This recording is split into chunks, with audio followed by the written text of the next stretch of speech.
Hello friends, good morning.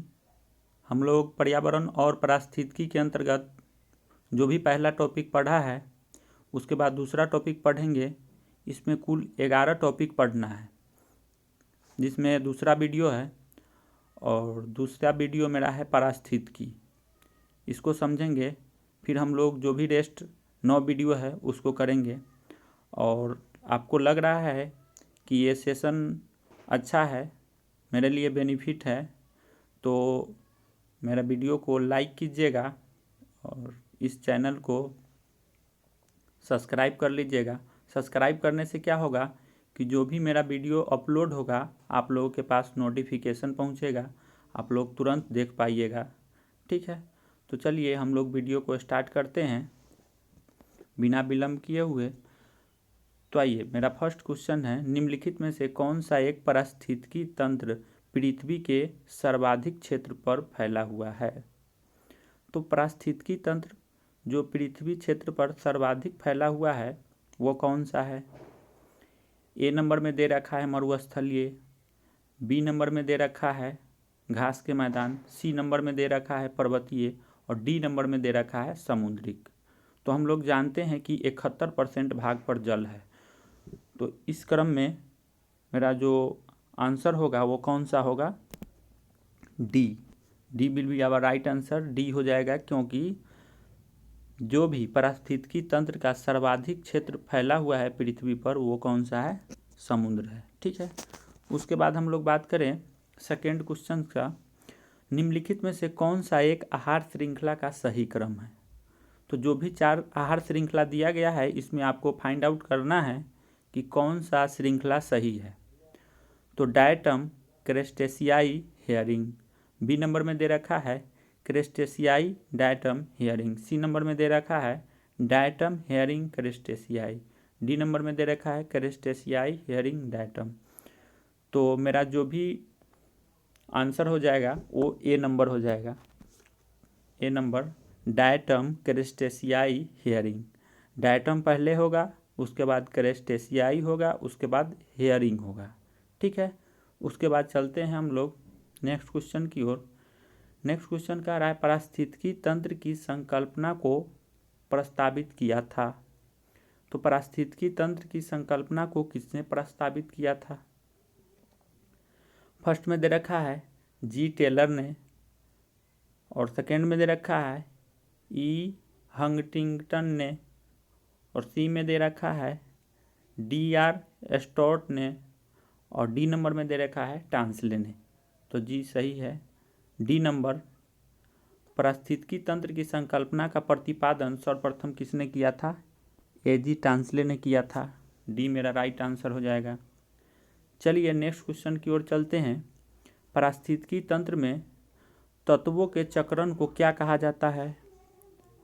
First option देखेंगे रासायनिक चक्र, सेकेंड ऑप्शन देखेंगे जैव भू रासायनिक चक्र, थर्ड ऑप्शन देखेंगे भूवैज्ञानिक चक्र, और फोर्थ ऑप्शन देखेंगे भू रासायनिक चक्र। तो जो भी पारिस्थितिकी तंत्र में तत्वों के चक्रण को कहा जाता है वह कौन सा है? बी, जैव भू रासायनिक चक्र। पारिस्थितिकी तंत्र में तत्वों के चक्रण को जैव भू रासायनिक चक्र कहा जाता है, इसलिए मेरा आंसर बी हुआ है।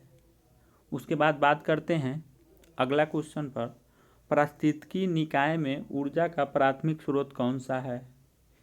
ए नंबर में दे रखा है किण्वन में उत्सर्जित ऊष्मा, बी नंबर में दे रखा है वनस्पति से संरक्षित शर्करा, सी नंबर में दे रखा है सौर ऊर्जा, और डी नंबर में दे रखा है उपयुक्त में से कोई नहीं। जो भी पारिस्थितिकी निकाय में ऊर्जा का प्राथमिक स्रोत है वो है कौन? सौर ऊर्जा। तो C will be our right answer. C मेरा राइट आंसर हो जाएगा। उसके बाद नेक्स्ट क्वेश्चन की ओर चलते हैं, निम्नलिखित में से किसने सर्वप्रथम गहन पारिस्थितिकी यानी डीप इकोलॉजी शब्द का प्रयोग किया? चलिए 4 ऑप्शन दे रखा है, इसमें आपको चूज करना है कि किसने गहन पारिस्थितिकी शब्द डीप इकोलॉजी का प्रयोग किया। ए नंबर देखते हैं तो इसमें दे रखा है ईपी ओडम ने, जी नहीं, ईपी ओडम ने नहीं किया था। बी नंबर की बात करें सी रैंकियर ने, तो ये भी नहीं किया था। अगला ऑप्शन पर बात करें एफ ई क्लीमेंट ने, तो एफ ई क्लीमेंट भी नहीं किया था। तो किसने किया था? अर्नीज नेस ने किया था। तो मेरा राइट आंसर कौन सा हो जाएगा? डी। गहन पारिस्थितिकी का प्रयोग सर्वप्रथम अर्नीज नेस के द्वारा किया गया था। तो मेरा राइट आंसर कौन सा हो जाएगा? D. D will be our right answer. D मेरा राइट आंसर हो जाएगा। उसके बाद बात करें 7 नंबर पे, तो 7 नंबर क्वेश्चन कह रहा है पारिस्थितिकी तंत्र से संबंधित निम्नलिखित कथनों पर विचार कीजिए। तो आइए हम लोग विचार करते हैं। ए नंबर में दे रखा हुआ है पारिस्थितिकी तंत्र यानी इकोसिस्टम शब्द का प्रयोग सर्वप्रथम एजी टांसले ने किया। जी हाँ, किया था एजी टांसले ने। उसके बाद बात करते हैं 2 नंबर में दे रखा है जो जीव अपना भोजन स्वयं उत्पादित करता है उसे स्वपोषित कहते हैं। जी बिल्कुल सही है, उसे स्वपोषित कहते हैं।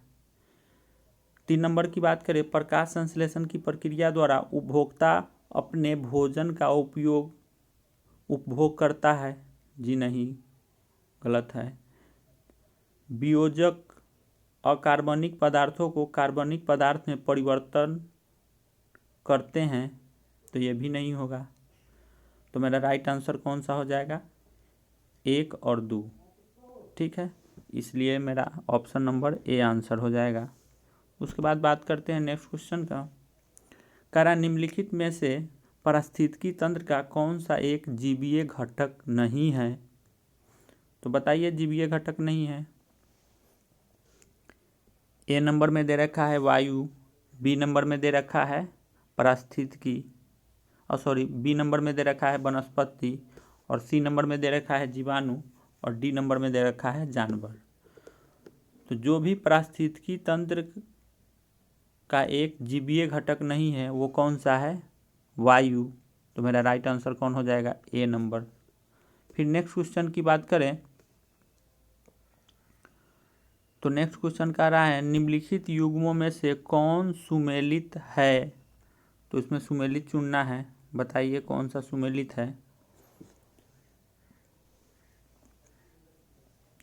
9 नंबर में हमको सुमेलित चुनना है। पर्वत सर्वाधिक अस्थायी पारिस्थितिकी तंत्र है। जी नहीं। अजैविक अवयव जीवाणु है। जी नहीं। हरे पौधे पारिस्थितिकी तंत्र के अंतर्गत आते हैं। जी सही। तो मेरा राइट आंसर कौन सा हो जाएगा? सी, हरे पौधे पारिस्थितिकी तंत्र से संबंधित है। तो सी नंबर मेरा राइट आंसर हो जाएगा। उसके बाद बात करते हैं 10 नंबर क्वेश्चन पे, तो कह रहा है पारिस्थितिकी निम्नलिखित के बीच पारस्परिक संबंधों का अध्ययन है। तो पारिस्थितिकी किसके किसके बीच का अध्ययन है? जीव और वातावरण के, मृदा और जल के, मनुष्य और वन के, पति और पत्नी के। तो पारिस्थितिकी मुख्यतः जीव और वातावरण के बीच संबंधों का अध्ययन होता है। तो मेरा राइट आंसर कौन सा हो जाएगा? ए नंबर। ए हो जाएगा। जीव और वातावरण। जीव भार का पिरामिड, क्वेश्चन कह रहा है 11 नंबर, जीव भार का पिरामिड किस पारिस्थितिकी तंत्र में उलट जाता है? तो किस में उलट जाता है? वन में, तालाब में, घासीय स्थल में, शुष्क स्थल में। तो जीव भार का पिरामिड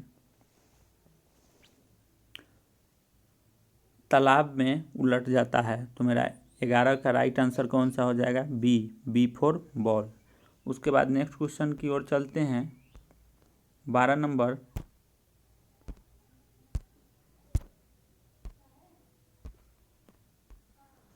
नंबर क्वेश्चन कह रहा है निम्नलिखित में से कौन एक विश्व का विशालतम पारिस्थितिकी तंत्र है। विश्व का विशालतम पारिस्थितिकी तंत्र कौन सा है बताइए। समुद्र, बी नंबर में दे रखा है घास का मैदान, सी नंबर में दे रखा है वन और डी नंबर में दे रखा है पर्वत। तो बताइए कौन सा है। जी सही, विश्व के विशालतम पारिस्थितिकी तंत्र के अंतर्गत समुद्र आता है। तो मेरा राइट आंसर ए हो जाएगा। फिर नेक्स्ट क्वेश्चन की ओर चलिए। पारिस्थितिकी तंत्र के जैविक घटकों में कौन उत्पादक घटक है। उत्पादक घटक को चुनना है। ए नंबर में दे रखा है गाय, बी नंबर में दे रखा है मोर, सी नंबर में दे रहा है बाघ और डी नंबर में दे रखा है हरे पौधे। तो पारिस्थितिकी तंत्र के अंतर्गत जैविक घटक में जो भी उत्पादक घटक है वो हरे पेड़ पौधे हैं। तो मेरा राइट आंसर कौन हो जाएगा, डी, हरे पेड़ पौधे। फिर 14 नंबर क्वेश्चन की बात करें तो इसमें कह रहा है निम्नलिखित में से कौन सा एक पारितंत्र इकोसिस्टम शब्द का सर्वोत्कृष्ट वर्णन है। बताइए इकोसिस्टम का सर्वोत्कृष्ट वर्णन कौन सा है। एक दूसरे से अनुनायी क्रिया करने वाले जीवों का एक समुदाय। जी नहीं, एक दूसरे से अनुनायी क्रिया करने वाले जीवों का एक समूह नहीं होगा। बी नंबर की बात करें पृथ्वी का वह भाग जो जीवों द्वारा आवासित है। जी नहीं, ये भी नहीं होगा। जीवों यानी कि ऑर्गेनिज्म का समुदाय और साथ ही वह पर्यावरण जिसमें वे रहता है, इस सभी को मिला करके पारितंत्र इकोसिस्टम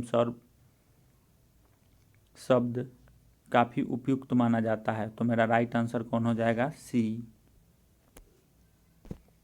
नंबर राइट हो जाएगा। क्योंकि जो भी पारितंत्र का सर्वोत्कृष्ट उदाहरण है जीवों यानी कि ऑर्गेनिज्म का समुदाय, साथ ही वह पर्यावरण जिसमें वे रहता है, उस सबको क्या बोला जाता है, पारितंत्र बोला जाता है। तो मेरा राइट आंसर सी हो जाएगा। नेक्स्ट क्वेश्चन की बात करें पारिस्थितिकी तंत्र में डीडीटी का समावेशन होने के बाद निम्नलिखित में से किस एक जीव में उसका संभवतः अधिकतम सांद्रण प्रदर्शित होगा। तो डीडीटी का समावेशन होने से किसका जो सांद्रण होगा वो अधिक प्रदर्शित होगा। तो ए नंबर में दे रखा है टीडा, बी नंबर में दे रखा है भेंक, सी नंबर में दे रखा है सांप और डी नंबर में दे रखा है मवेशी। तो जो भी डीडीटी का समावेशन होगा उसके तहत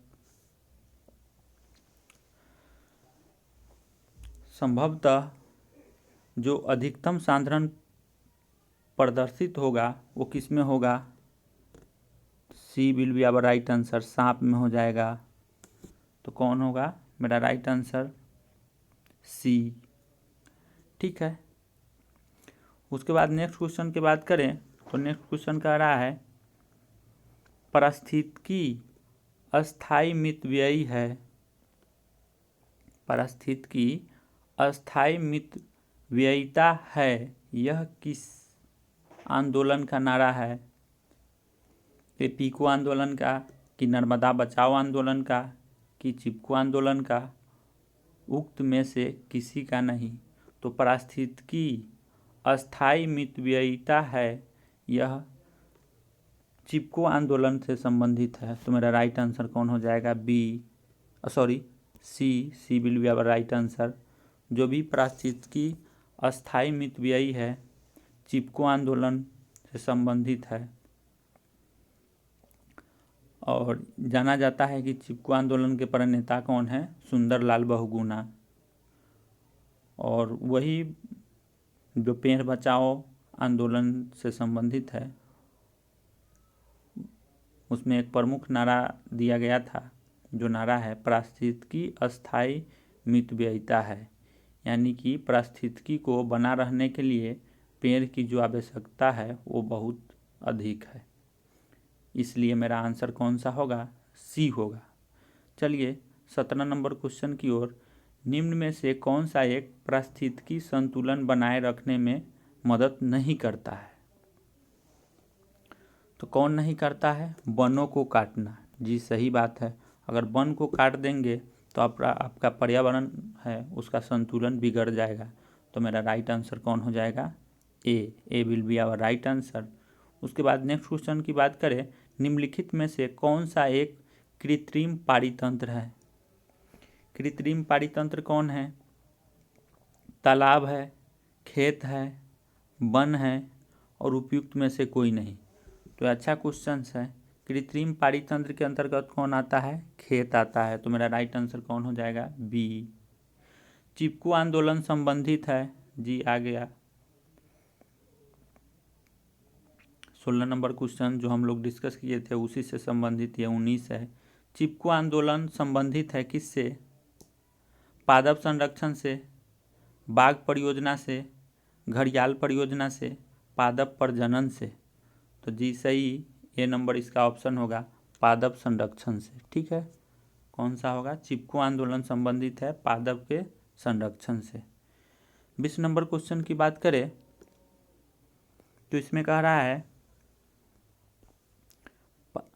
पारितंत्र में खाद्य श्रृंखलाओं के संदर्भ में निम्नलिखित कथनों में से किस प्रकार का जीव अपघटक जीव कहलाता है? तो किस प्रकार का जीव अपघटक जीव कहलाता है? चलिए चुनते हैं। विषाणु, जी नहीं, अपघटक जीव नहीं होगा। कवक, जी हाँ, अपघटक जीव होगा। उसके बाद जीवाणु अपघटक जीव होगा। ठीक है, तो मेरा राइट आंसर कौन सा हो जाएगा? B will be our right answer. मेरा राइट आंसर हो जाएगा बी। जो पारितंत्र में पारितंत्र के अंतर्गत जो भी अपघटक का काम करता है वो कवक करता है और जीवाणु करता है। तो मेरा राइट आंसर कौन सा हो जाएगा? B will be our right answer. मेरा आंसर कौन हो जाएगा? B number. उसके बाद बात करें 21 नंबर क्वेश्चन को, तो जैव वानिकी बायोनॉमिक्स के संबंध में निम्नलिखित कथनों में से कौन से सही है? तो बायोनॉमिक्स के संदर्भ में कौन सा सही है?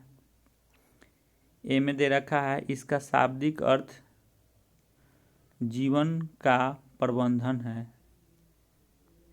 यह पारिस्थितिकीय का पर्याय है।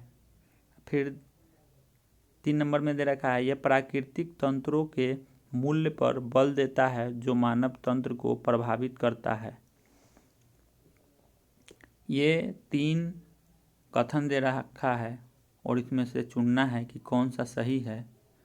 तो चलिए हम लोग चुन लेते हैं। 21 नंबर में एक बार फिर से ऑप्शन पढ़ते हैं। ऑप्शन क्या कह रहा है? कह रहा है इसका शाब्दिक अर्थ है जीवन का प्रबंधन। यह पारिस्थितिकीय का पर्याय है, यानी कि साइनोनिम है।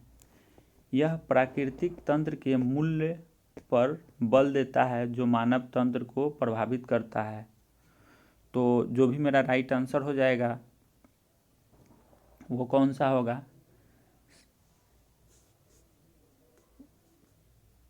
मेरा राइट आंसर कौन होगा? बी सही है। यह पारिस्थितिकीय का पर्याय है, यानी कि पारिस्थितिकी का साइनोनिम है। ठीक है, उसके बाद यह प्राकृतिक तंत्रों के मूल्य पर बल देता है जो मानव तंत्र को प्रभावित करता है।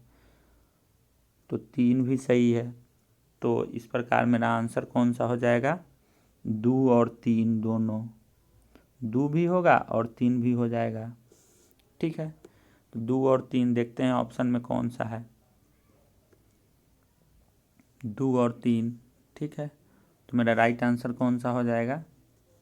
सी C will be our right answer. उसके बाद नेक्स्ट क्वेश्चन की ओर चलें तो नेक्स्ट क्वेश्चन कह रहा है किसी निश्चित क्षेत्र में प्राणियों की संख्या की सीमा जिसे पर्यावरण समर्थन कर सकता है क्या कहलाता है?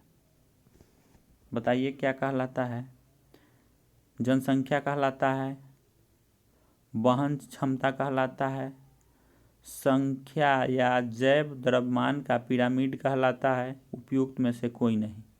क्वेश्चन कह रहा है प्राणियों की संख्या की सीमा जिसे पर्यावरण समर्थन कर सकता है वो वहन क्षमता कहलाता है। डेट मीन्स मेरा आंसर कौन हो जाएगा? बी नंबर मेरा ऑप्शन हो जाएगा। ठीक है, वहन क्षमता। उसके बाद बात करते हैं 23 नंबर क्वेश्चन पे। तो 23 नंबर क्वेश्चन मेरा कह रहा है पारितंत्रों की घटती उत्पादकता के क्रम में उनका निम्नलिखित में से कौन सा अनुक्रम सही है? यानी कि पारितंत्र की घटती उत्पादकता के क्रम में सजाना है तो महासागर, झील, घास स्थल, मैंग्रोव। जी नहीं, महासागर के बाद झील नहीं आएगा। उसके बाद बात करते हैं बी मैंग्रोव, महासागर, घास स्थल। जी नहीं, ये भी नहीं होगा। सी नंबर की बात करते हैं। चलिए, मैंग्रोव, उसके बाद घास स्थल, उसके बाद झील, उसके बाद महासागर। जी ये सही होगा। पहले मैंग्रोव आएगा, उसके बाद घास स्थल आएगा, उसके बाद झील आएगा और उसके बाद महासागर आएगा। इसको सजाना था। क्वेश्चन कह रहा था पारितंत्र की घटती उत्पादकता क्रम में सजाना है तो कौन सा है? सी मेरा राइट आंसर हो जाएगा। कौन सा है? मैंग्रोव, घास स्थल, झील और महासागर। तो मेरा राइट आंसर कौन सा हो जाएगा? सी मेरा राइट आंसर हो जाएगा। उसके बाद बात करते हैं निम्नलिखित में से किसका पारिस्थितिकी संतुलन से संबंध नहीं है। तो आइए जानते हैं कि किसका पारिस्थितिकी संतुलन से संबंध नहीं है।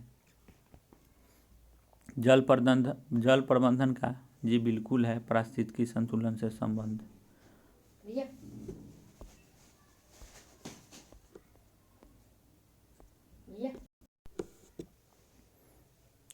आइए तो हमको 23 नंबर क्वेश्चन के बारे में डिस्कस कर रहे थे। 23 नंबर क्वेश्चन कह रहा है पारितंत्र की घटती उत्पादकता क्रम निम्नलिखित में से कौन सा अनुक्रम सही है? तो सी नंबर सही है। मैंग्रोव होगा, उसके बाद घास स्थल होगा, उसके बाद झील होगा, उसके बाद महासागर होगा। नेक्स्ट क्वेश्चन की बात करें निम्नलिखित में से किसका पारिस्थितिकी संतुलन से संबंध नहीं है? तो किसका नहीं है?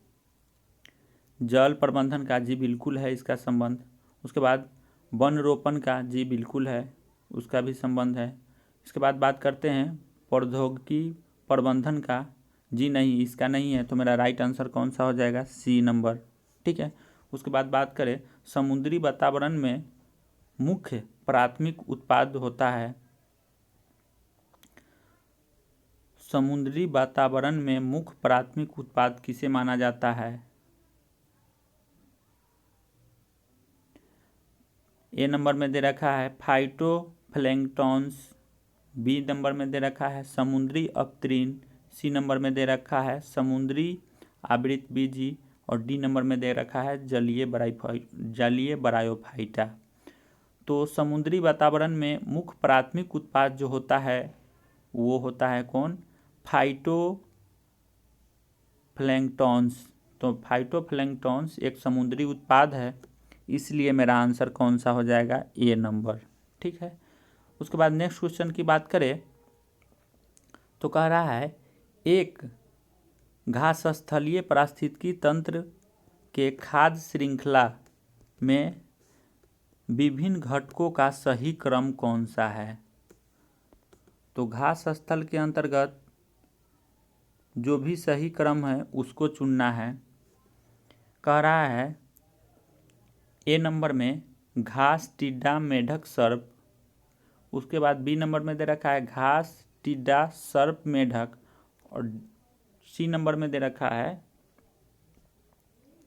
सी नंबर में क्या दे रखा है, टिड्डा, मेढक, घास, सर्प। और डी नंबर में दे रखा है टिड्डा, सर्प, मेढक, घास। तो घास स्थलीय पारिस्थितिकी तंत्र के अंतर्गत कौन सा आएगा, घास आएगा। घास को टिड्डा खाएगा और टिड्डा को मेढक खाएगा, मेढक को सर्प खाएगा। तो मेरा राइट आंसर कौन हो जाएगा 26 का, तो 26 का मेरा राइट आंसर ये हो जाएगा, ए नंबर, घास, टिड्डा, मेढक, सर्प। उसके बाद नेक्स्ट क्वेश्चन की ओर चलते हैं। सर्वाधिक अस्थायी पारिस्थितिकी तंत्र निम्नलिखित में से कौन सा है, जी बताइए। सर्वाधिक अस्थायी कौन सा है। ए नंबर में दे रखा है मरुस्थल, बी नंबर में दे रखा है पर्वत, सी नंबर में दे रखा है महासागर और डी नंबर में दे रखा है वन। तो जो भी सर्वाधिक अस्थायी पारिस्थितिकी तंत्र के अंतर्गत आता है वह है महासागर। तो मेरा राइट आंसर कौन हो जाएगा, सी। नेक्स्ट क्वेश्चन की ओर चले तो भारत में पारिस्थितिकी संतुलन का निम्नलिखित में से कौन सा एक प्रमुख कारण है। 28 नंबर क्वेश्चन कह रहा है भारत में पारिस्थितिकी असंतुलन का निम्नलिखित में से कौन सा एक प्रमुख कारण है। जो पारिस्थितिकी असंतुलन होता है वो किसके कारण होता है। तो ए नंबर में दे रखा है वनोन्मूलन के कारण पारिस्थितिकी असंतुलन होता है।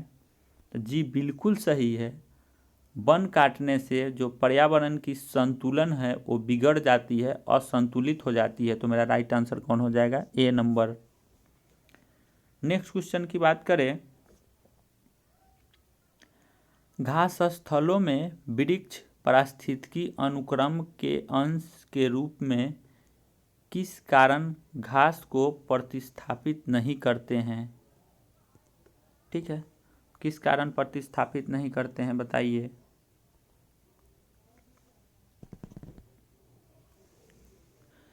कीटों एवं कवकों के कारण, सीमित सूर्य के प्रकाश एवं पोषक तत्वों की कमी के कारण, जल की सीमाओं एवं अंगों के कारण उपयुक्त में से कोई नहीं।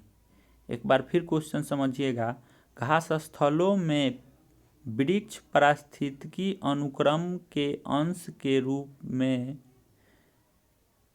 किस कारण घासों को प्रतिस्थापित नहीं करते हैं। तो इसका राइट आंसर हो जाएगा सी, जल की सीमाओं एवं आग के कारण घास स्थल में वृक्ष पारिस्थितिकी अनुक्रम के अंश के रूप में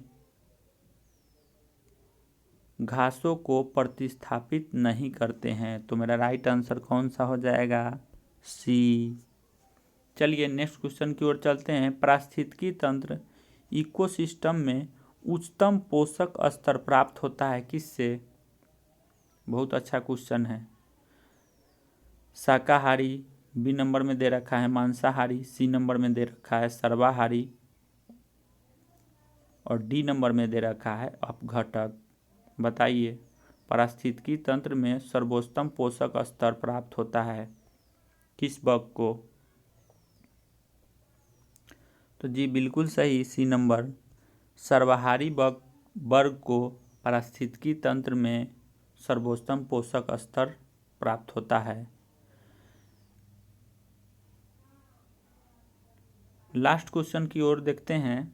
तो कह रहा है निम्नलिखित वृक्षों में कौन पारिस्थितिकी मित्र नहीं है। जो पारिस्थितिकी मित्र नहीं है उसके बारे में अध्ययन करना है।